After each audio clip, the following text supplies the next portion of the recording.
Hello and welcome to this public lecture series on pathways and paradigms for India's G20 presidency. Today we take a look at Russia-Ukraine war and challenges for G20. The war in Ukraine has been the most divisive issue in G20, threatening to even block the possibility of a G20 joint declaration. The ongoing conflict has ruptured global supply chains, especially that of food grains and fuels, making most parts of the developing world vulnerable and insecure. India, that raises the voice of the global south, has to navigate these challenges confronting its presidency of G20. To give us a window into all of these, I am joined by Professor Sanjay Kumar Pandey, an eminent expert on Eurasia. Professor Sanjay Pandey is a professor and former chairperson at the Center for Russian and Central Asian Studies, School of International Studies, Jawaharlal Nehru University in New Delhi. Formerly, Professor Pandey was the director of the Russia and Central Asian Area Studies Program. Professor Pandey has also been the visiting fellow for several programs and forums in the University of Cambridge.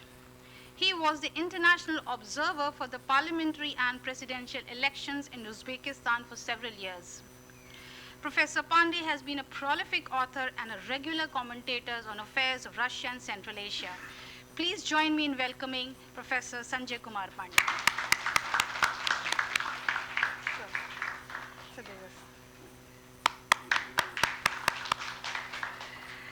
Professor Pandey, please give us a sense of the complexity that Russia-Ukraine war is posing for G20 and what headways could possibly be achieved there. Over to you. Thank you very much, Dr. Samina, and thank you colleagues and students for sparing time during this hot afternoon. Talking about Ukraine conflict, Russia-Ukraine war, is difficult because these days almost everyone is an expert on this subject. I remember there was a time when I was a student 30, 40 years back, the Arab-Israel conflict used to be the conflict in the world, and it dominated international affairs for about 50 years after the end of the Second World War. Talking about international relations in last 75, 80 years since the end of Second World War, and in general, global history and especially European history in the last 200-300 years, one can talk about certain momentous events which shaped the developments in the subsequent period. One can remember the French Revolution and the Napoleonic Wars. One can talk about the unification and rise of Germany after 1870, the two great wars, and then, of course, the dissolution of the Soviet Union in 1991. In the present century, the 9/11 attacks, the subsequent war on terror, and finally, one can say that the Russia-Ukraine war is one such event which is going to shape the way world emerges out of it, and the correlation of powers, the balance of powers, and almost every aspect that we students of international relations would like to study. Well, most of the commentaries on Russia-Ukraine war talk about the NATO expansion and certain other issues which led to estrangement between Russia and Europe in general, and Russia and Ukraine in particular. But those who have studied Russian history or Russia-Ukraine, Eurasia in general, would know that the roots of the conflict go back deep into history, and a brief peep into Russian history is something which will give us a perspective about what has gone wrong between Russia and Europe, and maybe between Russia and Ukraine in particular. Russia and Ukraine, most of us would know, are joined by history, culture, language, religion. There is so much that is common between them that it sometimes becomes difficult to understand why two countries who have so many commonalities have fallen out with each other. The answer lies in the way the two countries have seen or interpreted their history. And as Benedict Anderson would say, it is about imagination, imagined communities. He would say nations are imaginary constructs. Of course, there are factors of culture, language, religion, or common history that lead to this imagination, but ultimately, nations are an imagined community. Uh, they are imagined in the sense that people who would otherwise not know each other still can connect to each other based on these commonalities, and at times people are ready to die for these commonalities uh, that bind them together.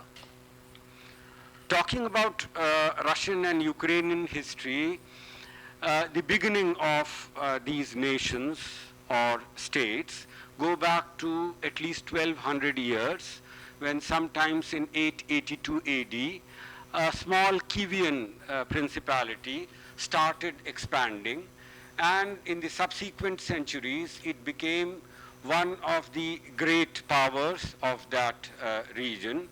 In 988, it adopted Orthodox Christianity as its official religion, and since then, Russia, Ukraine, Belarus, and some other nationalities have followed this religion. In the 10th and 11th century, up to the 12th century, in fact, this Kievan Rus was a very large, prosperous, and strong state. But sometimes in the middle of 13th century, 1238 to be precise, the Mongol invasion led to the conquest of the entire Eurasian landmass. You know, the Mongol Empire was the largest contiguous land empire that humanity or human history has ever seen. The Mongol rule continued for almost 200, 240 years till 1480.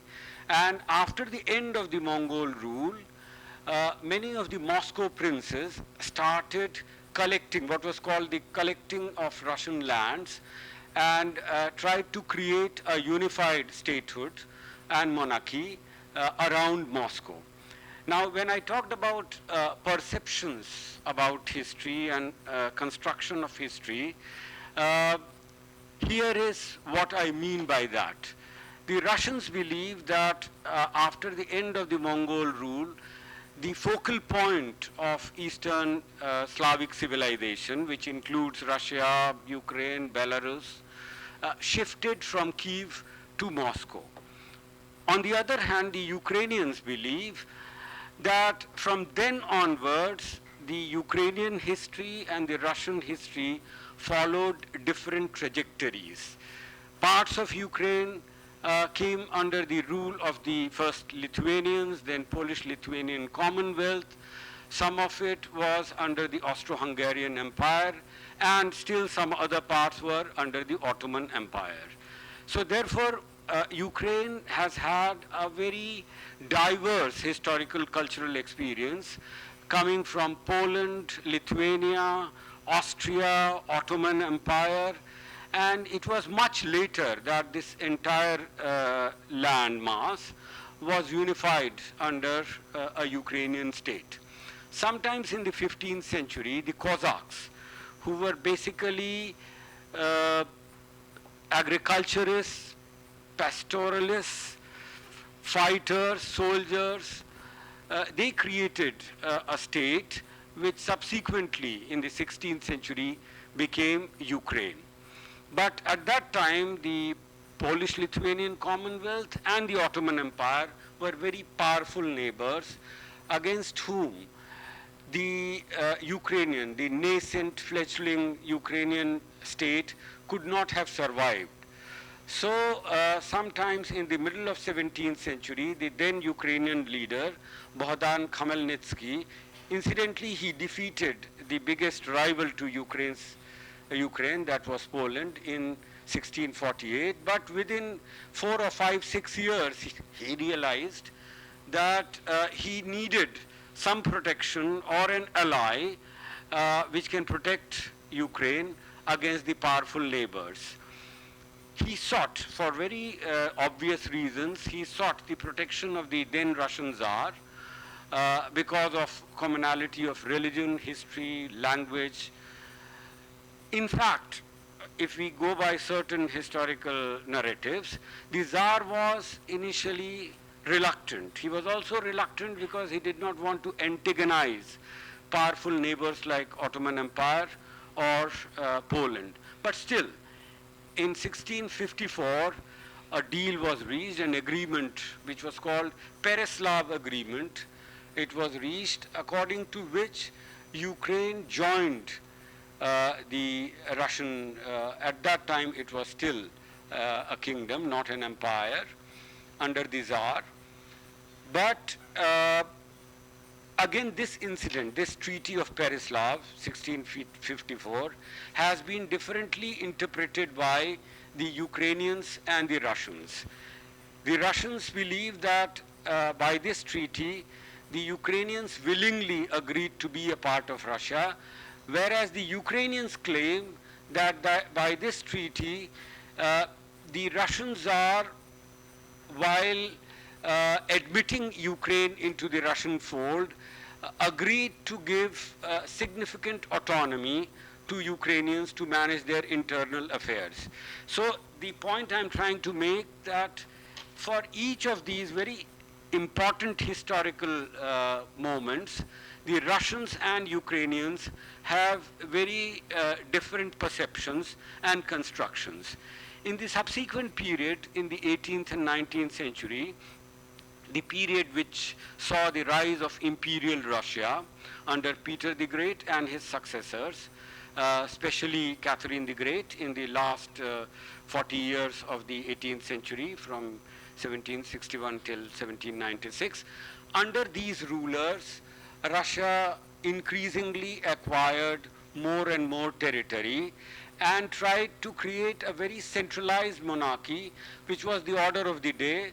17th century was the heyday of European absolutism. In most of the European countries during 17th century, you had enlightened despots who had concentrated all powers.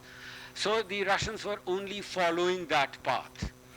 But it also meant that much of the Ukrainian autonomy was lost, and Ukraine was willingly, unwillingly, wittingly, unwittingly, was incorporated into a centralized Russian state. In fact, the Ukrainians rebelled a few times, but that did not succeed.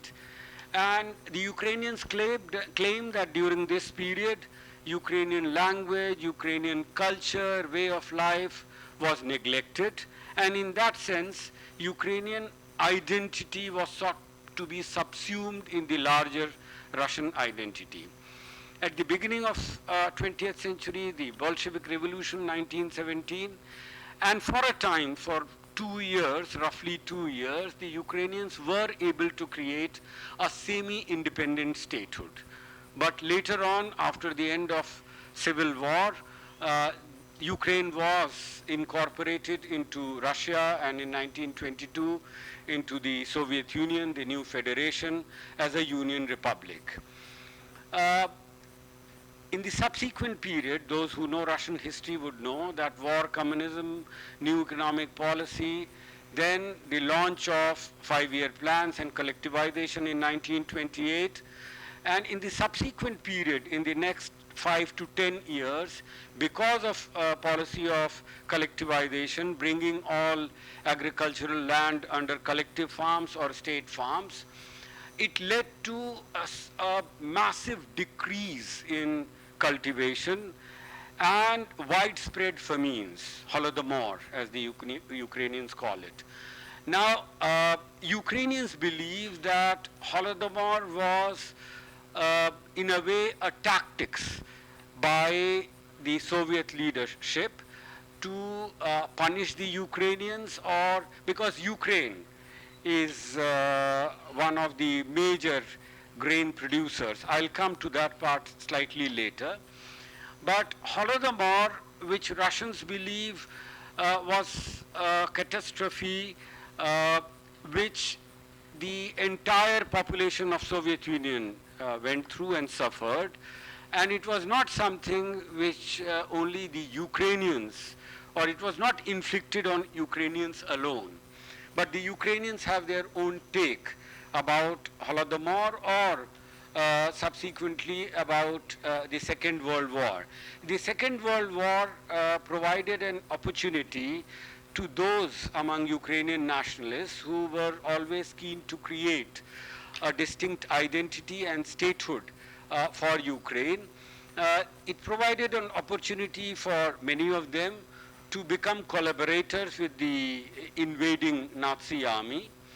But very soon they realized that Nazis were no friends of Ukrainians. Advances against the larger polity in which they are based, the memories or bitter memories of historical past, which they want to construct in a certain way, that creates a feeling of estrangement and a desire to become separate or to achieve independence if possible.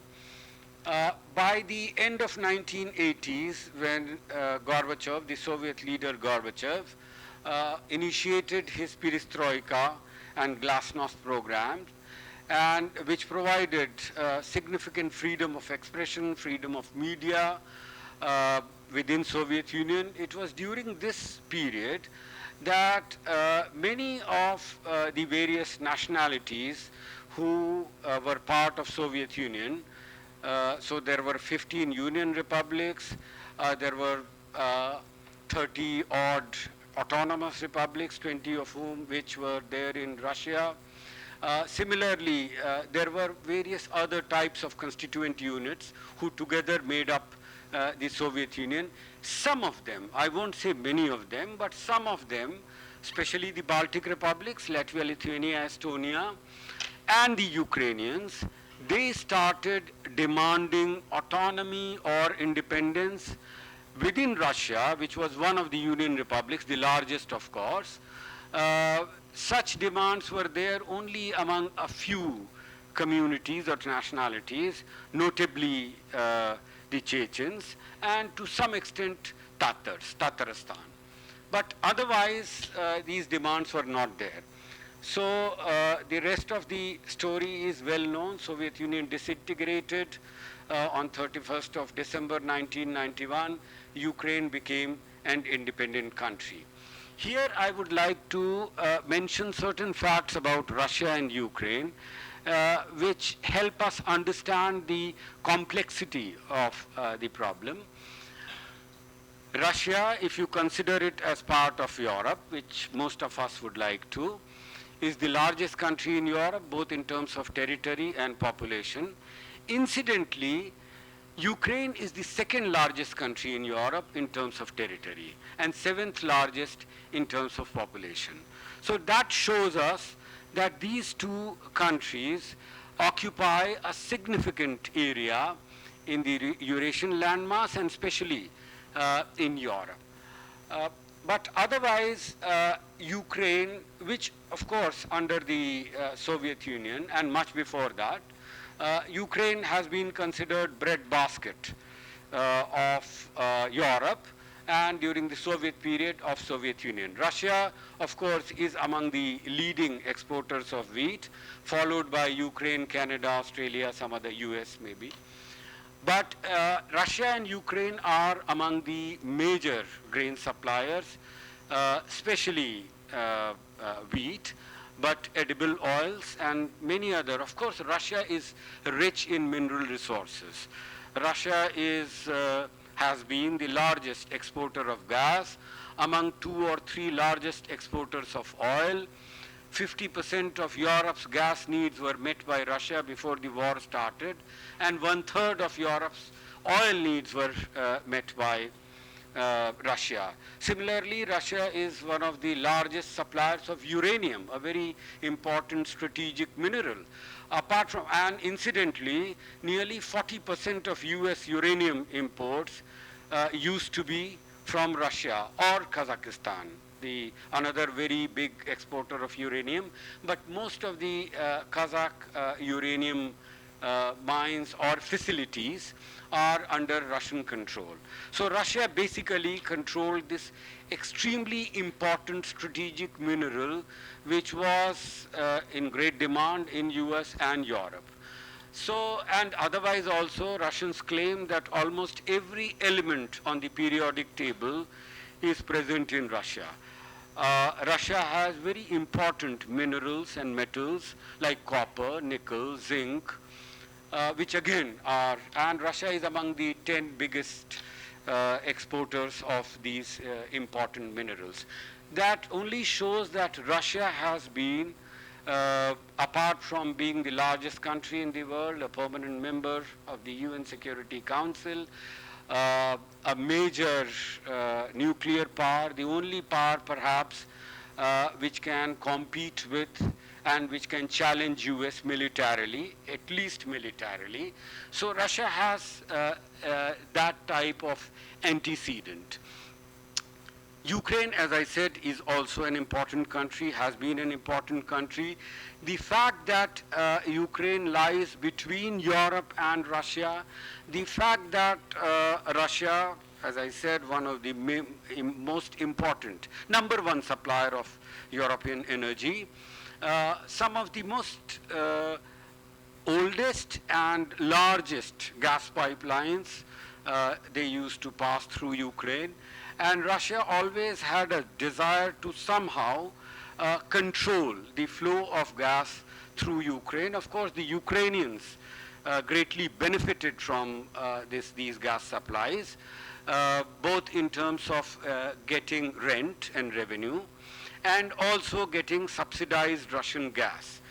At times, whenever the Ukrainians, their relations with Russia was strained, the Russians would demand gas prices on par with the global prices or at par with what the countries of Europe were giving to Russia.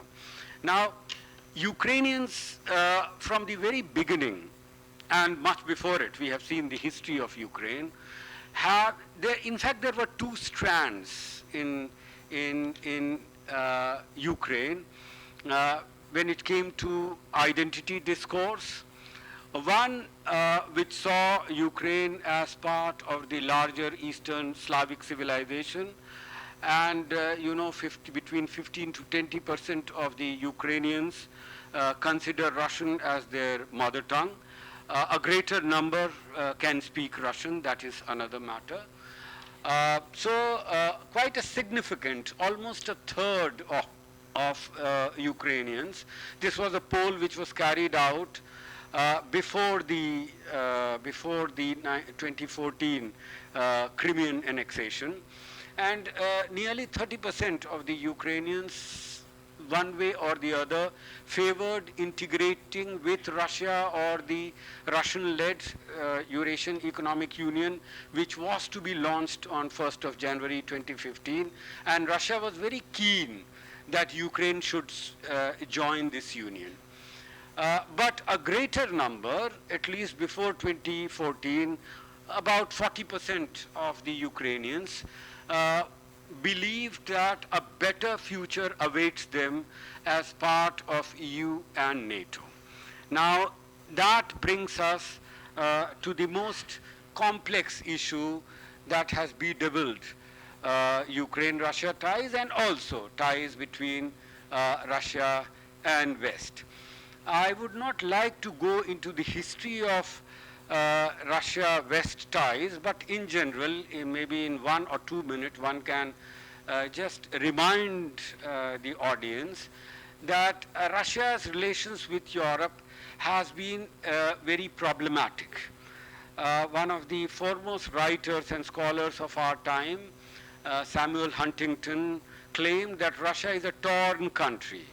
And he believed that Russia is not part of Europe because much of what went into the making of Europe in the last 500, 700 or even longer period, Russia had no experience of it, whether it is European Catholicism, feudalism, or subsequently, more importantly, Renaissance, Reformation, commercial revolution, rise of a new middle class in Europe, industrial revolution, enlightenment.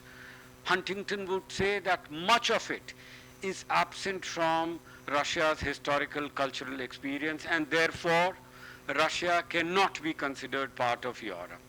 It is another matter that from the end of 17th or at least the beginning of 18th century, under Peter the Great and his successors, the Russian rulers, realizing Russia's backwardness, launched a massive program of Europeanization, Westernization, modernization, trying to reform almost every aspect of Russian life and to make Russia strong enough to defend itself against its European neighbors. And one is surprised if it is told that in the 17th century, countries like Poland and Sweden constituted an existential threat to Russia.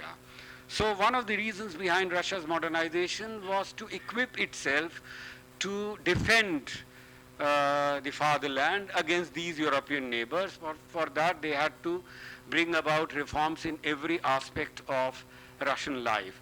This reform program, which continued in the subsequent 200-300 years, of course, did not go unchallenged. There were many Russians who believed that imitation of the West or blindly following the Western model is undermining Russia's self-image. And this was also the time when nationalism, by the end of 18th, early 19th century, was taking hold of Europe. And in these times, these Russian nationalists, initially they were called Slavophiles, who believed that Russia has a distinct and unique Slavic identity, its own religion, that is orthodoxy, and way of life based on the community, the obscena. The Russian opposition to West took many forms. In the subsequent period, there were some who almost considered Russia to be a part of the East, the Orient.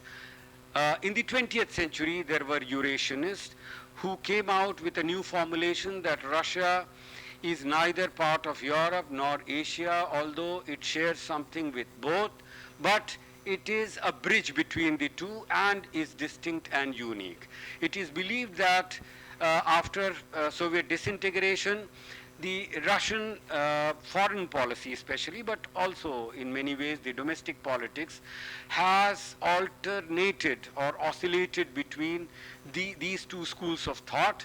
The one which believed Russia to be part of West and which would like Russia to integrate with Western political economy and security architecture. The other which believed that Russia is Eurasian, is unique and distinct, and need to maintain its identity. It is believed that during the first decade of its existence, during 1990s, Russian policy makers, Yeltsin and his foreign minister Kozyrev, were more inclined towards the Atlanticist view, which wanted Russia to be part of West, the Atlantic Alliance. But in the subsequent period, the Eurasianists who want Russia to maintain its autonomy and independent identity, they are believed to have the dominant voice. I told you this only to emphasize that there are fault lines between Russia and West, which basically led to the two falling out with each other, but that was not something which was inevitable. Just after Soviet disintegration, the Russians were keen to become part of, as I said, Western political economy, to follow Western model of market capitalist economy and liberal polity. But during 1990s, because most of the Russian reforms, mainly the economic reforms, did not succeed, and the type of expectations that Russians had from the West were not fulfilled. So Russian GDP shrank by almost 50%. So did Ukrainian GDP, by the way. And the Russians faced a very severe economic situation during 1990s, which led to the delegitimization of the entire reform program that post-Soviet Russian leadership had launched. And subsequently, by the end of 1990s and early 2000s, the distance between Russia and Europe was increasing because of many actions that NATO and Europe were taking, which Russians considered as hostile. First, it was the bombardment of Serbia and Kosovo, the Kosovo issue, 1998-99, and then around the same time, in 96-97, the first proposals about NATO expansion, which started in 1999, but the first proposals were mooted sometimes in 1996-97, and that became the reason, one can say, which led to the fallout. Here I would like to quote one very important American author, in fact, the author of The Long Telegram, uh, uh, the one scholar which basically launched the policy of containment after the Second World War, George Kennan.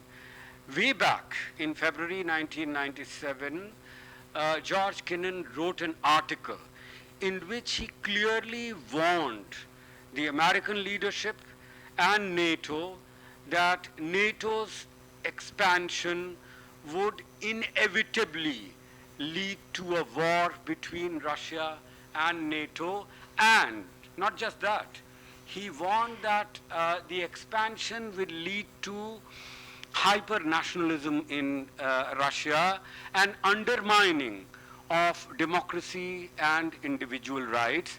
And this was Kennan writing in 1997. Similarly, there are other realist thinkers. George Kennan, of course, was one of them. In recent times, Mearsheimer.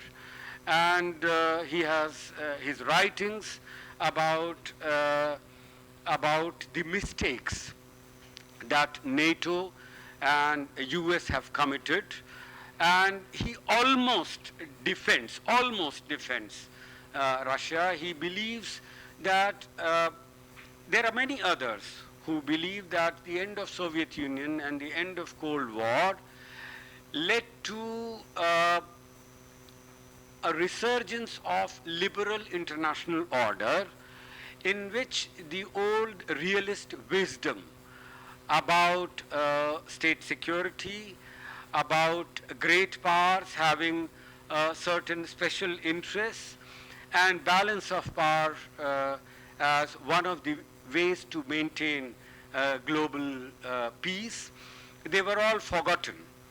In the euphoria for democracy and human rights, democracy promotion, humanitarian intervention, the wisdom about this equilibrium was forgotten, and Mearsheimer almost claims that if it was not so, Ukraine today would have been a unified country. Donetsk, Lugansk, Zaporizhia, the other regions which Russians as of now are controlling would have still been part of Ukraine. Of course, there were many other incidents which led to the growing difference between NATO and Russia, and between Russia and Ukraine. I will just mention a few of them. NATO expansion was one of them, of course. Democracy promotion and regime changes or color revolutions, whether it was in Georgia, Kyrgyzstan, Ukraine, Orange Revolution, 2004, 2005, again 2010. These were all seen by Russia as hostile acts, and Russia believed that NATO was trying to undermine Russia's influence in Russia's near abroad. Similarly, Iraq invasion of 2003 and many other incidents. Uh, by 2005, 6, 7, we can see that Russians were getting disillusioned with NATO. And one can remember Putin's speech at Munich Security Conference in February 2007. But a bigger provocation came in June 2008 when, during the NATO Bucharest summit, a resolution was adopted which decided to start negotiations for Ukraine and Georgia's NATO membership. And that was something like a last straw on the camel's back. And it was immediately June, this Bucharest summit was held, meeting was held, and in August, Georgia war took place. That was a clear indication that Russia was drawing red lines which NATO should not cross. Subsequently, of course, many other developments were taking place. 2004, you know, the Orange Revolution took place. Yushchenko became Ukrainian president who was believed to be closer to Europe, wanted to integrate Europe into NATO and EU. But by 2009-10, first in 2009, Yanukovych, who was considered to be pro-Russian, became the prime minister, and 2010 he became the president.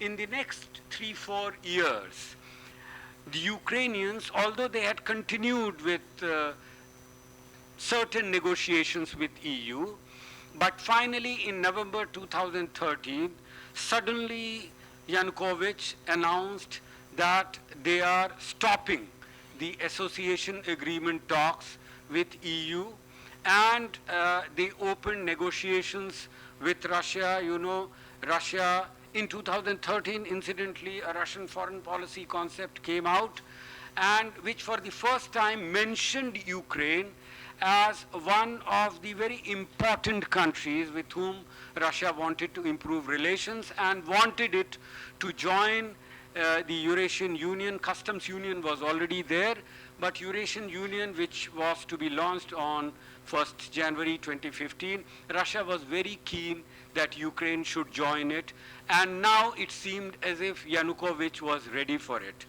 But that led to widespread protests, the Maidan protests in Kyiv and in other cities of Ukraine. And for 3-4 months it continued. In between, the Russians promised many more things. They promised a loan of $15 billion US dollars to Ukraine to overcome its financial problems, in the hope that this would entice the Ukrainians to become part of Eurasian Union, but nothing doing. By February 2014, Yanukovych had to flee, and then Russia now realized that Ukraine is not going to be not going to be part of Eurasian Union.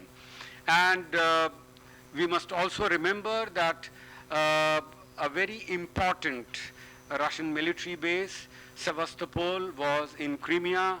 Crimea, incidentally, was part of Russia till 1954, when on the occasion of 300th anniversary of Ukraine joining Russia, the then, as part of Soviet Union, gifted Crimea to Ukraine. But Sevastopol, which is in Crimea, was the headquarters of Russia's Black Sea Fleet.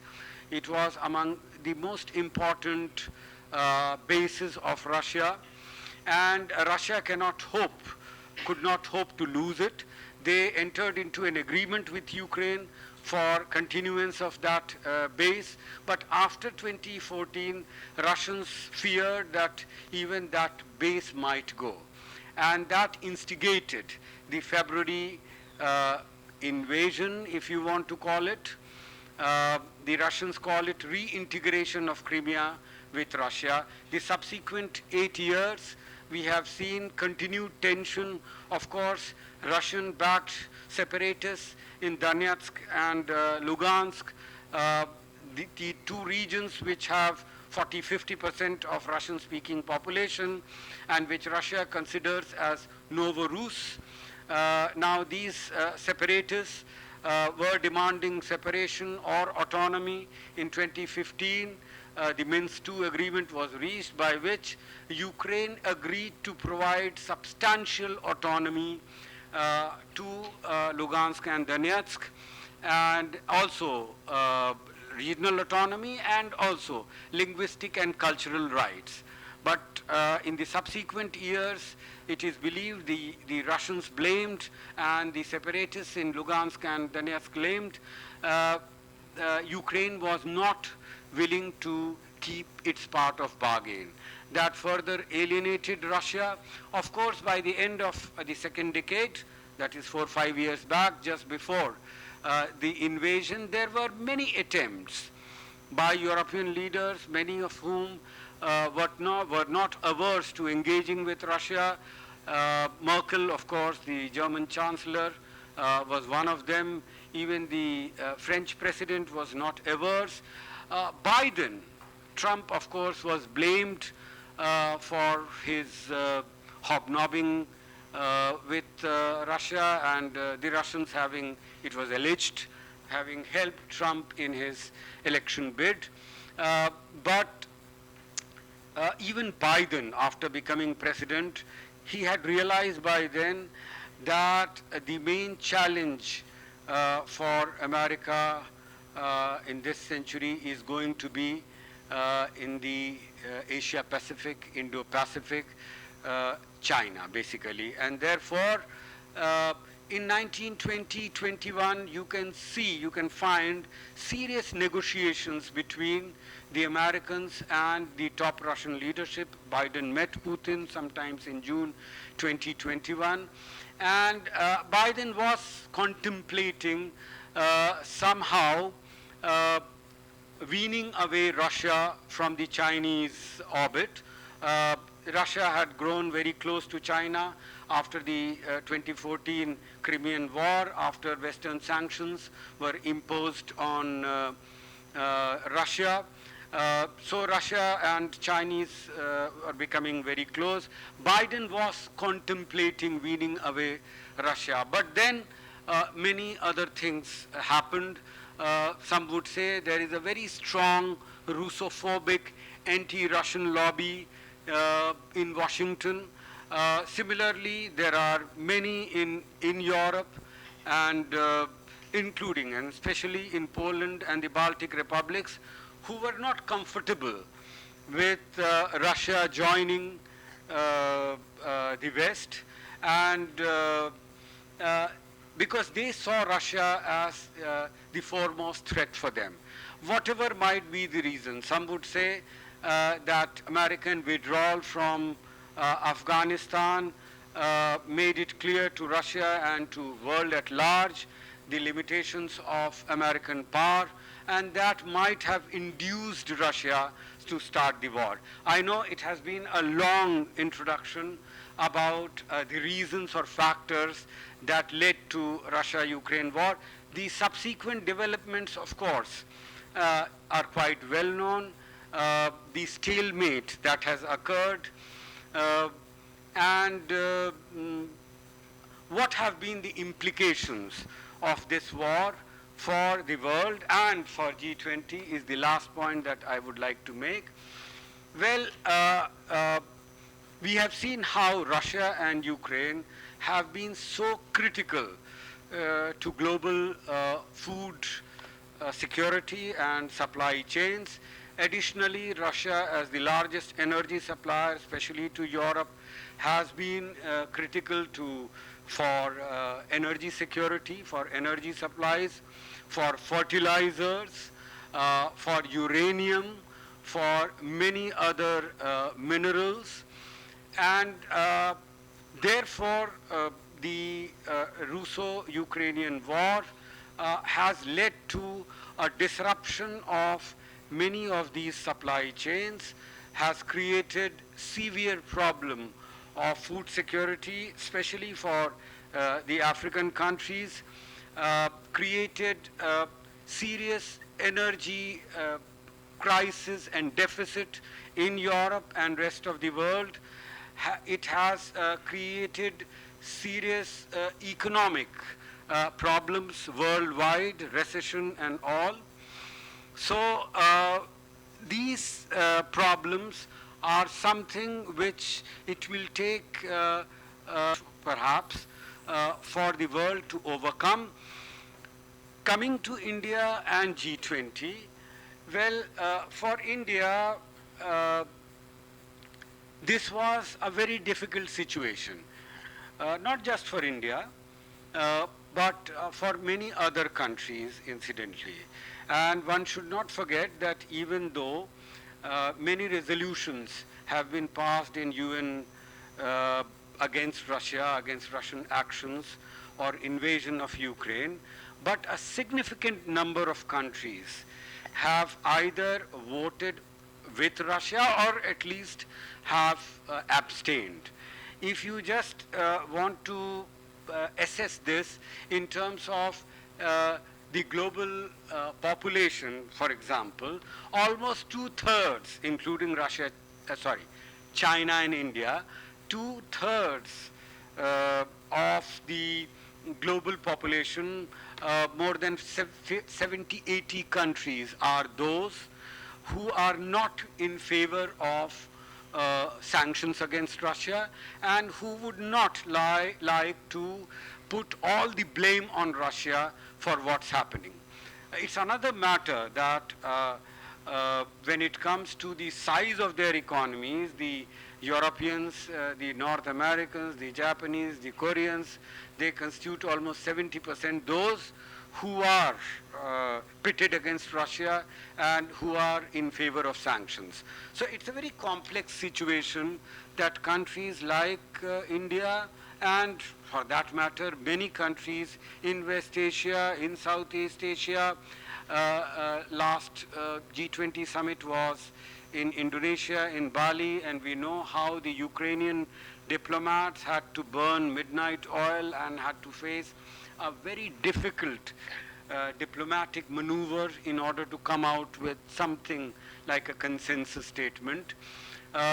Similarly, there are countries in West Asia, some of whom have voted along with US and Europe, but many of whom in UN, but are not in support of sanctions. And remember one thing, the sanctions are basically US and Western sanctions. These are not sanctions imposed by the UN on Russia. So technically, countries like Russia, India, and the other Asian African countries are not bound by those sanctions. It's another matter that since the weight of these countries, the economic weight of these countries who have imposed sanctions is such, and they basically decide the global economic agenda. They dominate the economic and financial institutions. Therefore, many of the countries who otherwise are not in favor of sanctions, like India, are perforce forced to somehow fall in line, but not entirely. And we know how India, even after 2014, first Russian annexation of Crimea, the then government, and it was not this government, the earlier government, Shiv Shankar Menon was the NSA at that time, and how he came out with a very nuanced stand in which, without being seen as supporting the Russian action, he made it clear that India understands that Russia has some legitimate security concerns which need to be taken into account. And any settlement should take into account the security concerns and interest of both the parties. Of course, India more than once reiterated its support for sovereignty and territorial integrity of countries, or for that matter, of Ukraine. But India has been trying to chart a very nuanced and very balanced course in which it doesn't support Russian actions, but at the same time uh, uh, does not follow the Western sanctions. We know how India has become one of the major importers of Russian energy. Uh, India's energy imports from Russia grew by 10 times from 1921 to 1922-23. It's a huge, huge jump.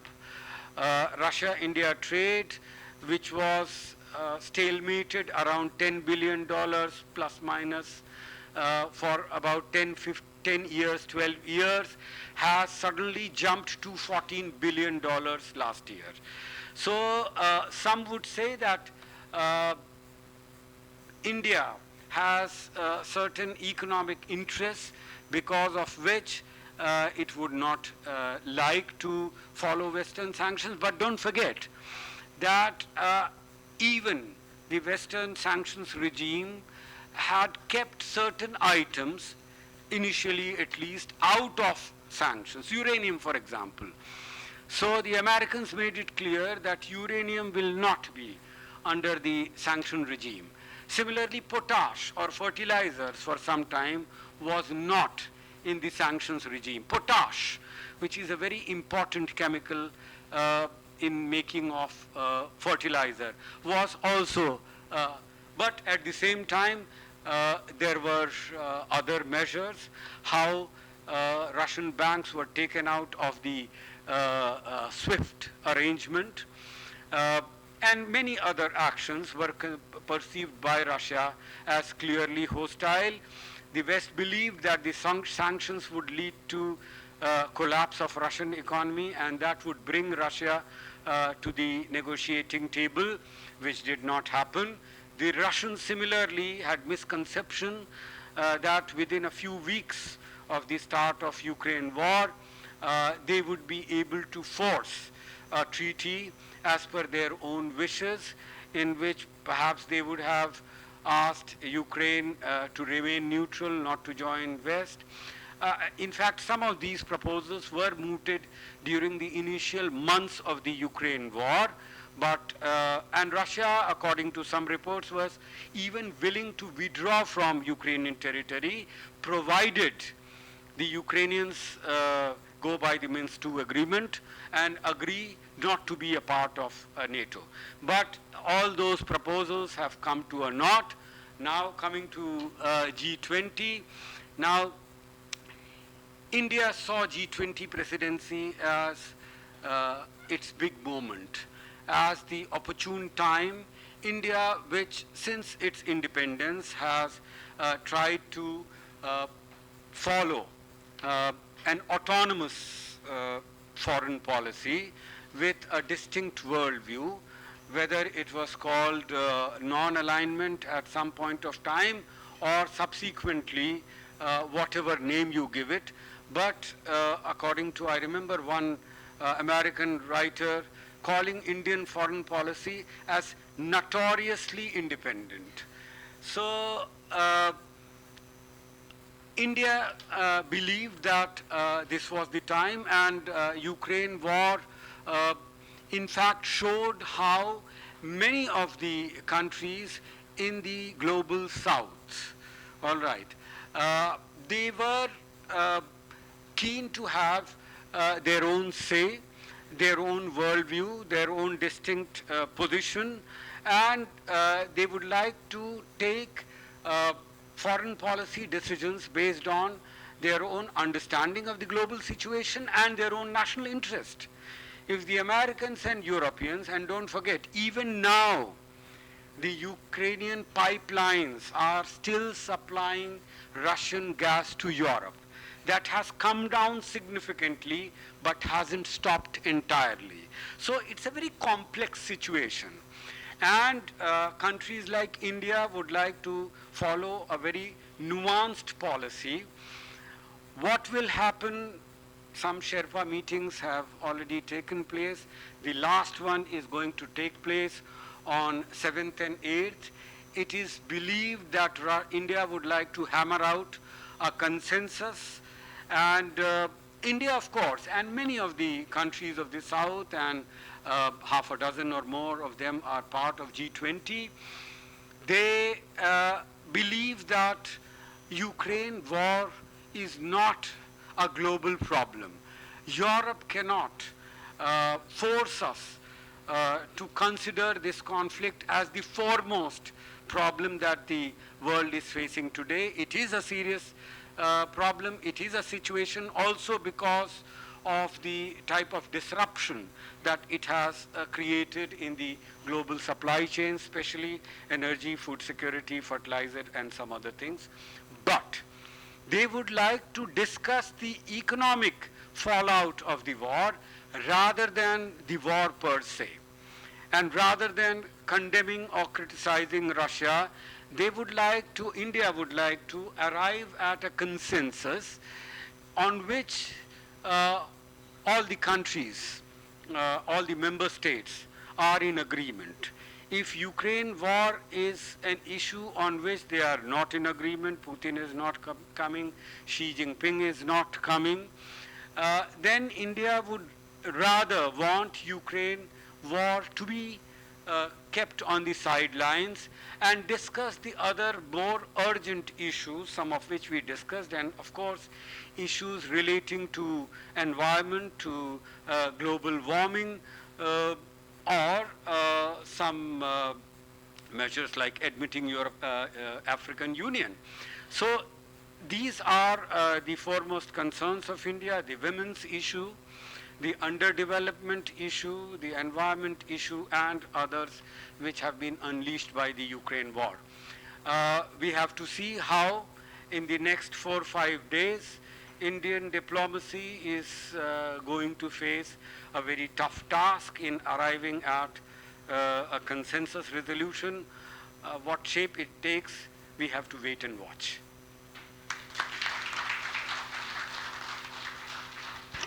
Thank you, Professor Pandey, for throwing light on such a complex and grave issue, as well as giving us a sense of the ray of hope that can possibly exist in terms of, going deep into history, the connections and the diversions and the imaginary constructs. You have flagged that India is treading a very tight rope because of its interest, but can build upon the economic fallouts of the war. Can you throw some more lights? Because this is very important. Even the war is a European conflict, but the ramifications are global. And being the voice of Global South, what could be the area that they can possibly work on surrounding this conflict? Now, on energy and food supplies, for example, only yesterday, the Turkish President Erdogan was in Sochi, and he was trying to negotiate a grain deal between Russia and Ukraine. We should not forget that the earlier grain deal was also negotiated by Erdogan, by Turkey, in July 2022, and according to that, Ukraine and Russia was also, but mainly Ukraine was able to supply large quantities of grains, mainly wheat. But Russia claims and alleges that Russia did not benefit as much from the deal as Ukraine did. Russia hoped and believed that because of the deal, at least some of Russian banks dealing with grain exports, for example, will be taken out of the SWIFT list. Again, they will get that facility. Similarly, there were also issues relating to insurance of the Russian vessels which would take Russian grain. Russia was hoping that a way would be found in which some of Russia's interest would be met, but they alleged that it was not. So in the present context, Erdogan in fact appealed to Ukraine, and Erdogan believed that Ukraine need to move from its, maximalist position, hardened position, if a solution has to be worked out. I forgot to mention, coming to the solution part, I would like to quote one important writer, scholar on conflict resolution, Ira William Hartman. Hartman talks about a situation which reaches a stalemate, and he calls it mutually hurting stalemate, when both the parties realize that they cannot move beyond it, and it is in the best interest of both of them to come to some solution.